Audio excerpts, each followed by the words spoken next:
Welcome to the Military Wire with Mike Schindler. This is the podcast where we interview America's most elite men and women who have served this country. We share their stories of overcoming, their proven lessons in leadership, and their journey to find mission and purpose. And today's guest breaks a bit of tradition, guys. No prior military experience with this guest, yet he's worked with the military in helping them achieve tremendous success in recruiting new talent.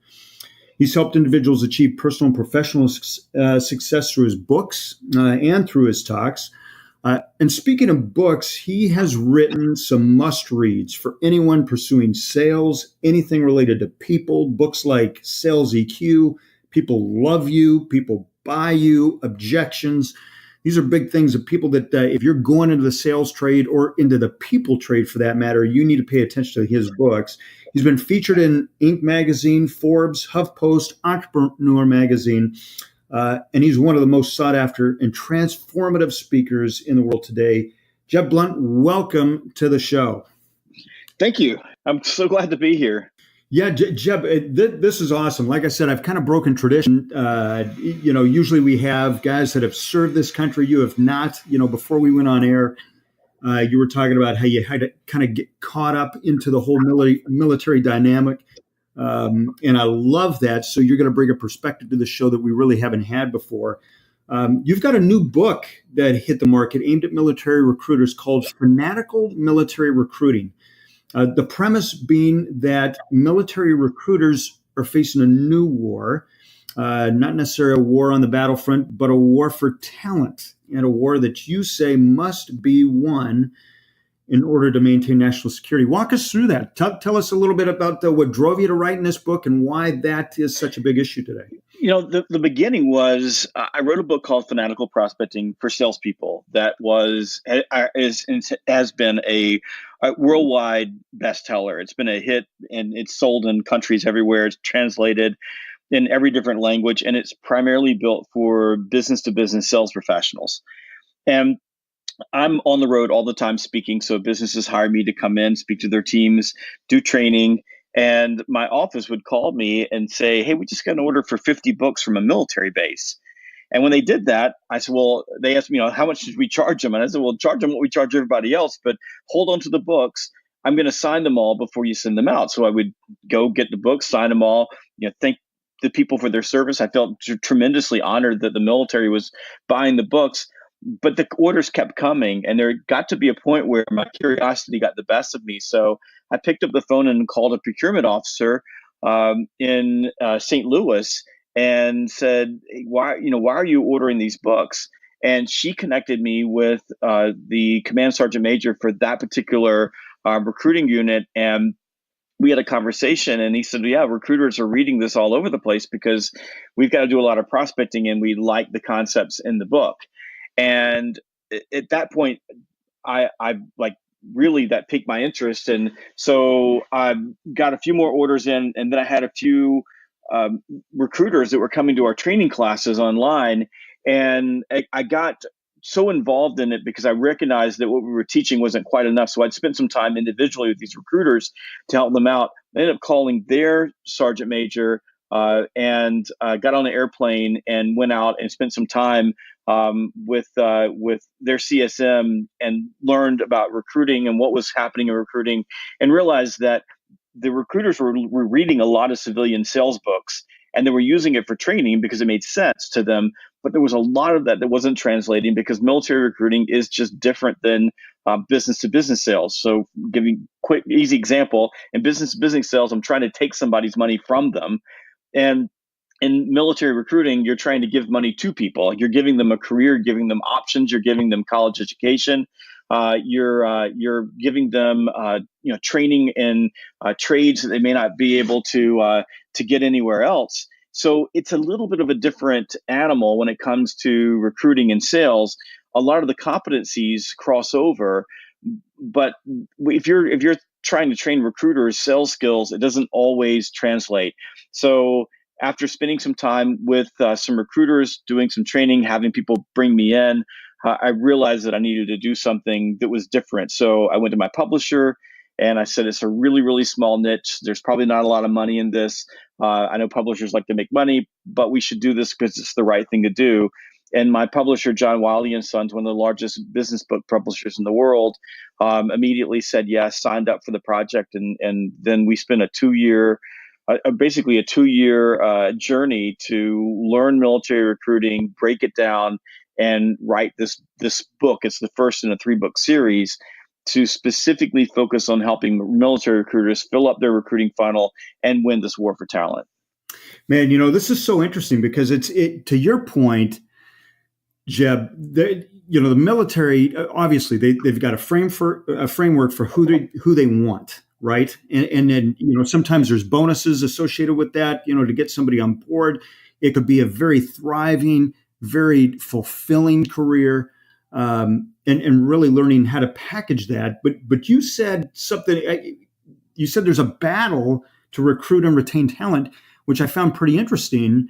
And I want to get into a study here in just a moment. But what did you find when you started leaning into this?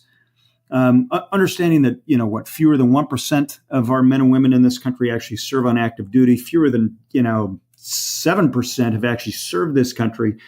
Why do you think, based on what you just said, that there's money on the table, there's a career, there's a livelihood, there's fulfillment? Why is there such a battle to recruit? Well, as I dived into military recruiting and started learning about it and started researching what was happening, there's what I describe as a perfect storm. There's a couple of things going on. So at the macro level, we are in a period of time of ultra low unemployment. So pretty much everyone who wants a job has a job. And along with that, we're recruiting young people. So people who are 17 to 24 years old are the primary group of people that we're recruiting into the military. And in today's world, because they have so many options between college and going out and directly jumping into the job market, they've got more options than they've ever had before. Plus, they have smartphones, so they can look at all these options pretty easily. At the same time, there's never been a time in our country's history where top talent has been more in demand. So if you are smart and you're driven and you have the ability to do things that other people can't do, everybody's looking for you. The colleges want you, healthcare wants you, the military wants you, sports wants you, everybody wants you. So you have all these options, and there is an all-out war on the streets right now for the most talented people in America. So how does that translate to recruiting? Well, that's what the military wants. The military wants the best and brightest. We still carry guns, and we have bombs, and we have tanks, and we have airplanes, and we have all the things that we typically fight a war with. But more and more, today's wars are being fought with brains, not brawn. And even in my town of Augusta, Georgia, we have the NSA moving into Fort Gordon. I mean, we have this massive group of people who are all military for the most part, but they're really, really smart people. So, and there are all kinds of jobs in the military, but this group of people that we're looking for, it's growing smaller and smaller and smaller, and everybody wants them. So for the military recruiter in this environment, they're not just like battling, because you hear the Marines talk about the Army, and the Army talk about the National Guard, and everybody's fighting the Navy and the Air Force. They only hire get the smartest people. I mean, they're all the branches are all fighting with each other, but the real war is they're fighting with all the other institutions and organizations around the country who are looking for these very bright people. And one of the points I make in my book is that a career in the military is no longer the place of last resort. It used to be. There was a place where if you were failing in society, we would send you to the military. But these days, it is a place of upward mobility. People who have military careers live a lifestyle that is far above the average American. They have access to exclusive communities that are all gated, called bases, and all these bases, because I get to go on bases now. I mean, it's like a city of everything that you could possibly want. You have a pretty much a recession-proof job. You get a college education. Most of the people I work with have 2-3 degrees. It's a really good career. And the only regret that I have at my age, like I'm writing this book, is like nobody ever talked to me about it. I feel awful that I didn't have an opportunity, because if I could go back knowing everything I know about the military now, I would have I would have gone into the military in one form or the other, because I believe it is such a great career option for today's young people. But we got to tell them that story, and we've got to get out and see them so that they understand that and they see it as an option. Yeah, so this is interesting because you talk about, the competition for the talent, which you're spot on. And for the record, I just want to say that the Navy is the most superior of all the branches. I just need to put that out there to our listeners. And I know my Marine buddies and Army buddies, and even the Coasties are going to give me a hard time. And Air Force, God bless them.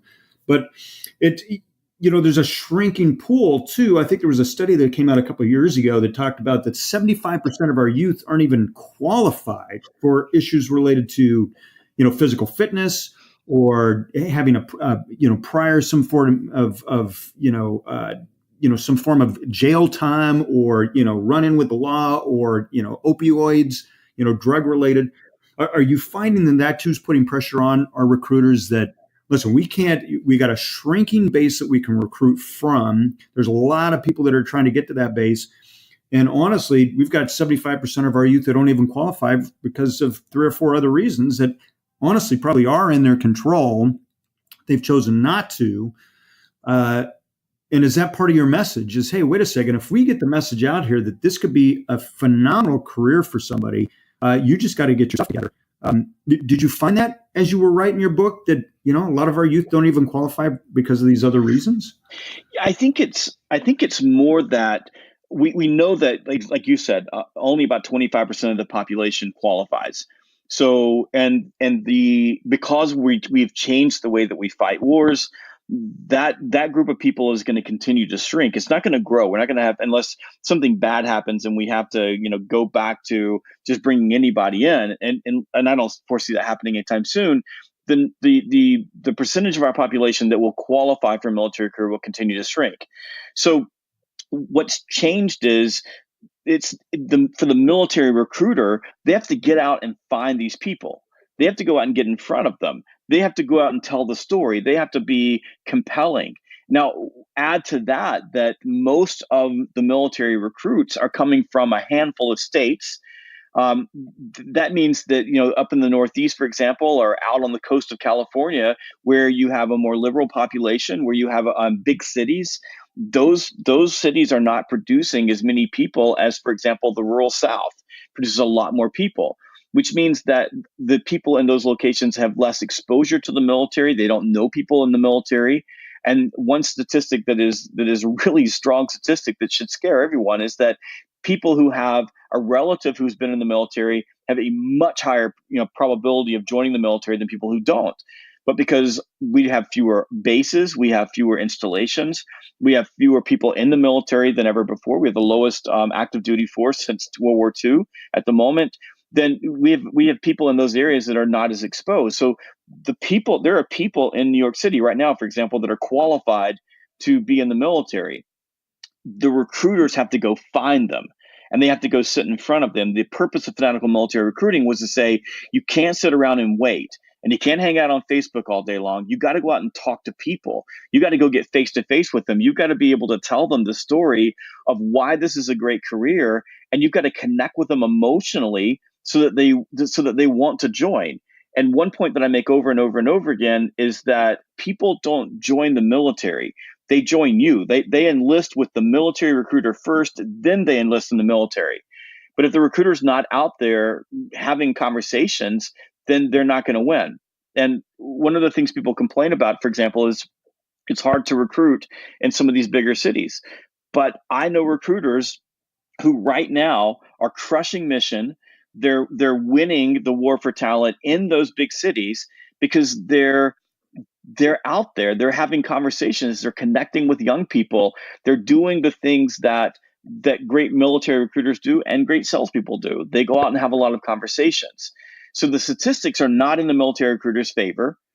We've got a major divide between civilian and military classes that's impacting recruiting.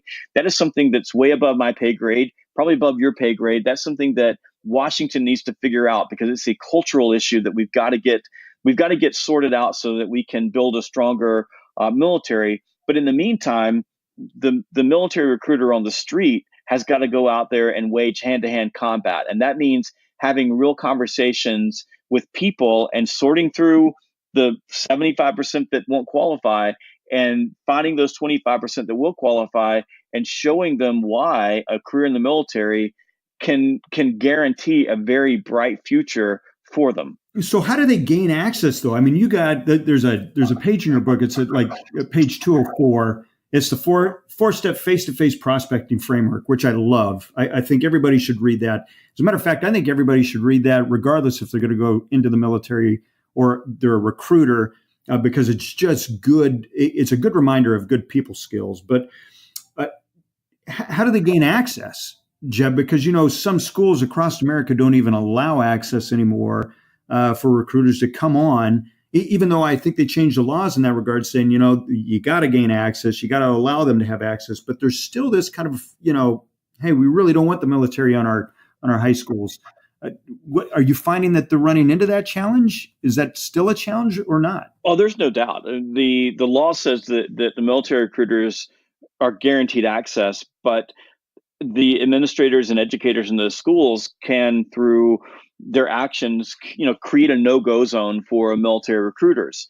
Now, there are plenty of great anecdotes and stories of military recruiters who have faced schools that were shutting them down and then, using great people skills, built relationships with those schools and gained access.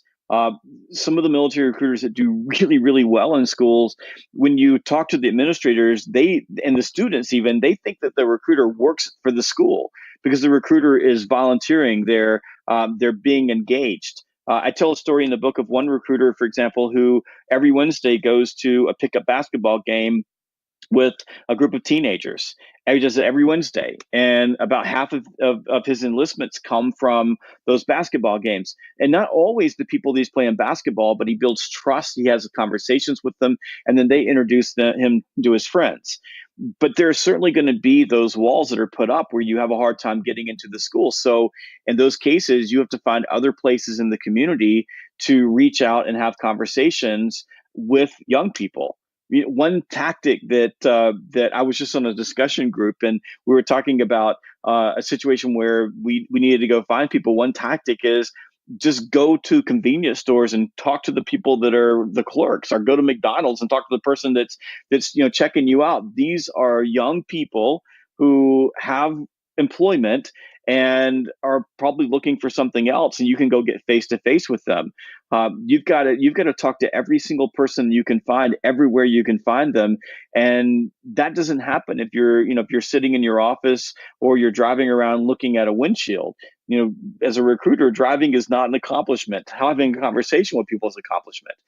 But it also means using the telephone. Yeah, I think you're spot on. I mean, it's changing. It's requiring our military recruiters to get out there, and I think, to your point, share the story, tell the story. Anybody that wants to join the military, character, aptitude, skill set. I mean, these are some valuable traits that one would learn in the military. I mean, to your point, when I got in, it was a movie that sold me, and that was Top Gun. When that movie came out, I was all over it. And then the recruiter took me and we played volleyball just like the movie. And I thought, man, that's going to be my military experience. It was crazy. But to your point, he built relationship. It was brilliant. I want to shift gears. You've helped countless people achieve personal and professional success. Different levels of success. We talk about this on the show a lot. America's greatest asset. I believe that anyone who has served this country is a tremendous asset. They've got a skill set, life experiences that they can bring to companies, to corporations, to communities. How can our listeners engage your practices to improve themselves and really get on a pathway to success? Because, Jeb, you do so much more than just teaching recruiters how to sell people in the military. You work with leaders. And I think it's important that our audience knows that those who are listening to this podcast can actually take advantage of what you do to help other leaders grow and make impacts. So what are you doing through Sales Gravy that can help people grow? This is a great question. So you said one thing, that people who have served our country bring a lot to the table. And what I find interesting, and it really is interesting to me, is how insecure people who are, especially military members or service members who are just about to either retire or they're ready to leave the military and move on to the rest of their life, how insecure they are about their abilities and the future that they have ahead of them.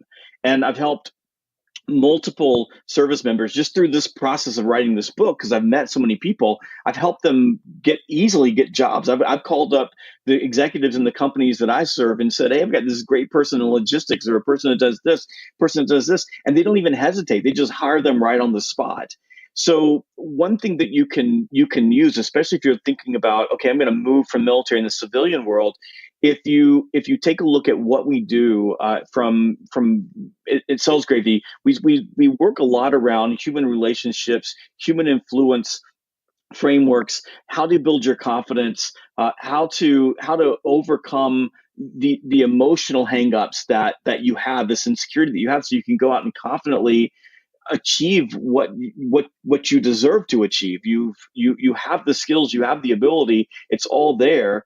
You just have to have a conversation, with an employer, and do it confidently. I was in Brindisi, Italy, and I was at the Air Force Base there, and I was meeting with a group of officers who were about to leave the military, and I had this conversation with them, and it struck me as how insecure they were about who they were, and it was just me sitting there telling them, like, you look at your resume, look at what you've done. You have so much to give, but you have to learn how to manage your emotions. And I've got a book called Sales EQ that I think will be fantastic for this. And it's all about confidence. It's the same thing we teach in FMR. It's all about confidence. You can't control your emotions. You have no control over that. You can only control your response to your emotions. And you learned this when you were in the military. I think this is a big piece of military training, is learning how to manage your emotions in stressful combat situations. But and I'll tell you a quick story. One of the reasons why I wrote this book, Fanatical Military Recruiting, was I was sitting in front of a group of combat veterans who were recruiters, and they were belly aching to me about how hard it was to reach out and contact 17-year-olds, and about why they didn't want to go phone call, why they didn't want to go have a conversation. And I looked at them and said, "You guys have all been in combat, right?" And they all went, "Yeah." And I said, "People have shot at you, right?" And they went, "Yeah." And I said, "And you weren't afraid to run into a hail of bullets?" And they went, "No, we pretty much got that." I said, "So what you're telling me is you're not afraid to get shot at, but you're afraid to make a phone call to a 17-year-old." And they all shook their heads in unison and said, "Yes, sir. That's exactly what we feel like." And that's the thing that we face, is the emotional control that's required to put yourself out there and ask for what you want, meet or recruit, go see a potential employer, take the next step in your life. That emotional control is the exact same emotional control that was required of you in stressful situations, like jumping out of an airplane, or having someone shoot at you, or being tossed into the cold ocean in the middle of the night and say swim to shore. That emotional control is exactly the same thing. It's just that the military doesn't always teach you how to apply that in situations where there's the potential for rejection, and you have to rise above your insecurity. And I don't know if that makes sense, but that's what I run into when I'm working with recruiters, and I'm trying to help active service members move into the civilian world.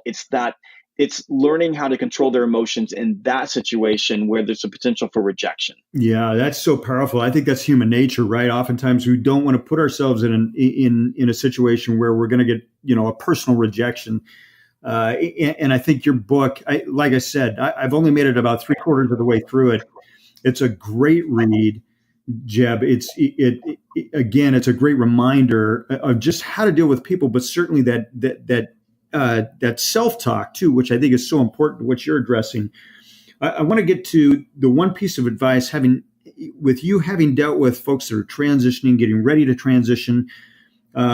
What's that one bit of advice you would give those men and women who are getting ready to transition when it comes to taking on that next mission? What do you see? What's that one piece? I think that you have to believe in yourself. I know that sounds maybe a little bit trite, but the thing is that I think that what I do when I'm working with someone who's about to transition is I just facilitate having them walk back through everything they've accomplished, all the things that they've done, so that they look at it through a different set of eyes. I don't think that people in the military always see what great leaders they are and what all they've accomplished and what the abilities they have and how talented they are.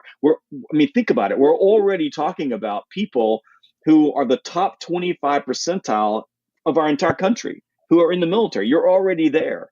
And that's before we trained you. That's before you went through all the things that you had to learn in order to be good at your first MOS and your next MOS and your next MOS, before you had to became a leader, before you had to to go through to different situations and excel at those situations. And the military has a very low tolerance for failure. So you're also talking about people who have been winners over and over and over again. So my very best advice for you I think that's is so to great. believe in yourself. Yeah, I love that. Believe in yourself. It's so important.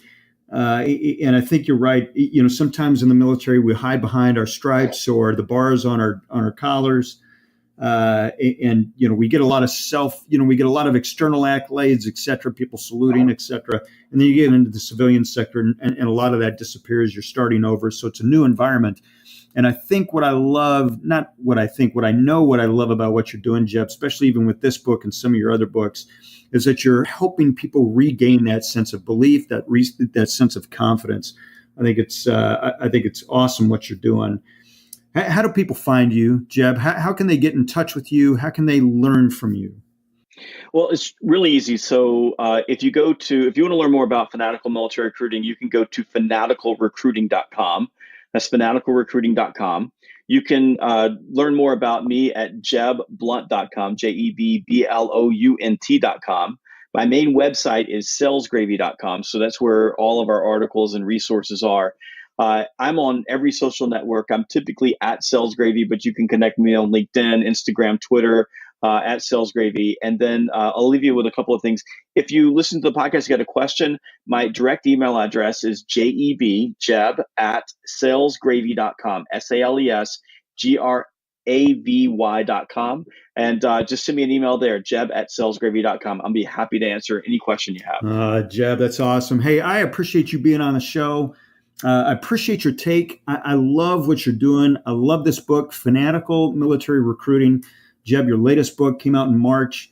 I recommend this to anybody. Actually, even if you're not a recruiter, you should pick this book up because the tactics in here don't just relate to recruiters. I mean, a lot does. There's some good, solid language in that's military that you guys will understand, but take from it at its core what this book is really talking about. It's a great book. Jeb, appreciate you being on the show. Thank you.